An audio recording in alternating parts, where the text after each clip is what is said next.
Iya juga sedikit, karena kan sebetulnya ada misi regional development juga Pak. Tapi yang regionalnya belum dikembangkan, mungkin di mana ada pemberhentian di sekitar jalur bus supaya ekonomi sekitar itu mesti dikembangkan ke depan. Jadi enggak ada betulnya. Tudingan dari Pak Agus Pambagio Pak bahwa yang menuding kalau Pak Jokowi yang bertanggung jawab dengan polemik di WUS Pak, seperti apa Pak teman-teman? Ini jadi kita harus tahu masalahnya dulu ya. Di Jakarta itu kemacetannya sudah parah. Ini sudah sejak 30 tahun, 40 tahun yang lalu, 20 tahun yang lalu.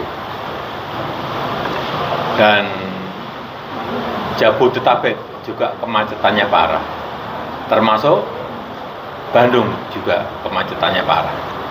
Dari kemacetan itu negara rugi secara hitung-hitungan, kalau di Jakarta saja kira-kira 65 triliun per tahun. Kalau Jabodetabek plus Bandung kira-kira sudah di atas 100 triliun per tahun. Nah, untuk mengatasi itu, kemudian direncanakan dibangun yang namanya MRT, LRT, kereta cepat, dan sebelumnya lagi KRL, ada juga kereta bandara, agar masyarakat berpindah dari transportasi pribadi, mobil atau sepeda motor ke kereta cepat, MRT, LRT, kereta bandara, KRL, agar kerugian itu bisa terkurangi dengan baik. Dan prinsip dasar transportasi massal, transportasi umum itu adalah layanan publik. Ini kita juga harus ngerti, bukan mencari laba.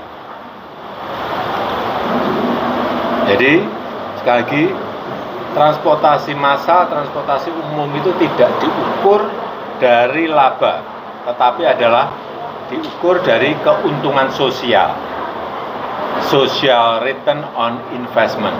Apa itu?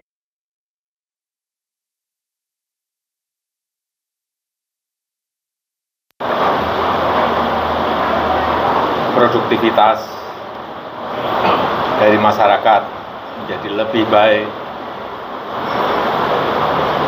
Kemudian apalagi polusi yang berkurang, waktu tempuh yang bisa lebih cepat. Disitulah keuntungan sosial yang didapatkan dari pembangunan transportasi massal.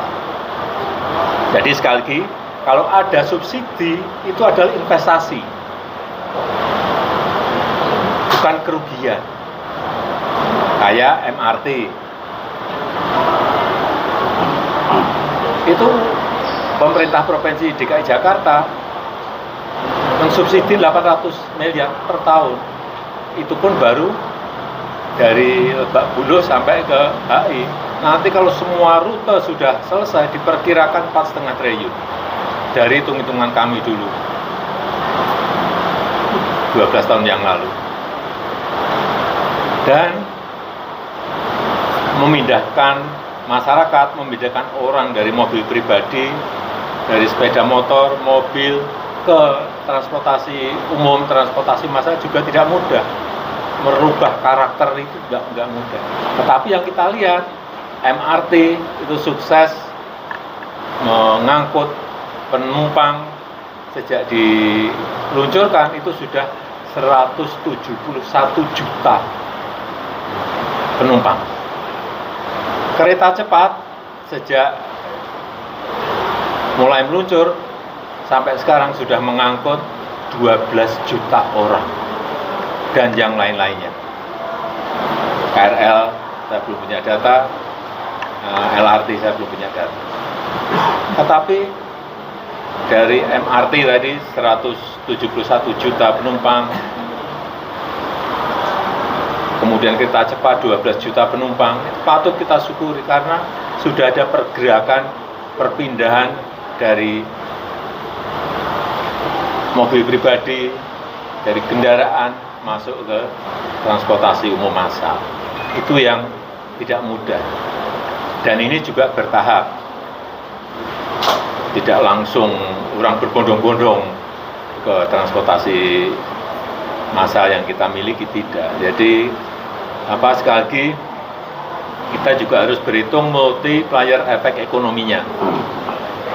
Contoh kayak kereta cepat menumbuhkan titik-titik pertumbuhan ekonomi, kemudian juga menumbuhkan UMKM, warung-warung yang berjualan di titik-titik pertumbuhan ekonomi baru itu.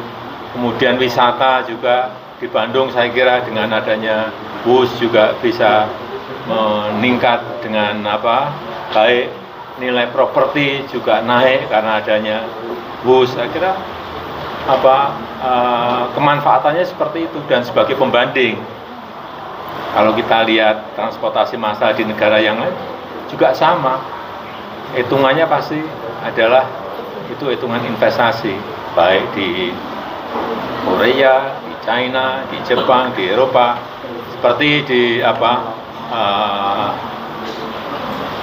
Metro Paris, itu subsidinya juga hampir 50%. Di London Underground, di metronya London itu juga sama, subsidinya hampir mencapai 50%. Jadi itu sesuatu yang memang harus kita pahami. Artinya kalau untuk hitungan kerugian itu sudah diprediksi Pak Jokowi sebelumnya, Pak? Itu pun kalau penumpangnya sekarang per hari kan kayak bus itu sudah 19.000 dan sudah mencapai penumpang sampai 12 juta penumpang. Itu kalau setiap tahun naik orang berpindah, ya kerugiannya akan semakin mengecil. Ini kan baru tahun pertama. Mungkin diperkirakan EBITDA-nya juga sudah positif dan diperkirakan akan lebih turun lagi setelah 6 tahun. 6 tahun. Kalau untuk perkiraan, karena ini tergantung perpindahan orang ya, dari transportasi pribadi ke transportasi massal. Kalau tanggapannya yang kerugian bus ini tidak ditanggung APBN seperti apa? Itu kewenangan pemerintah. Saya nggak mau jawab.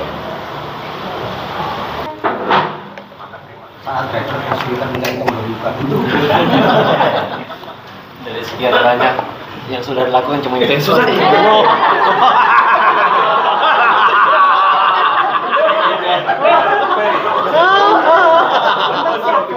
Terima kasih.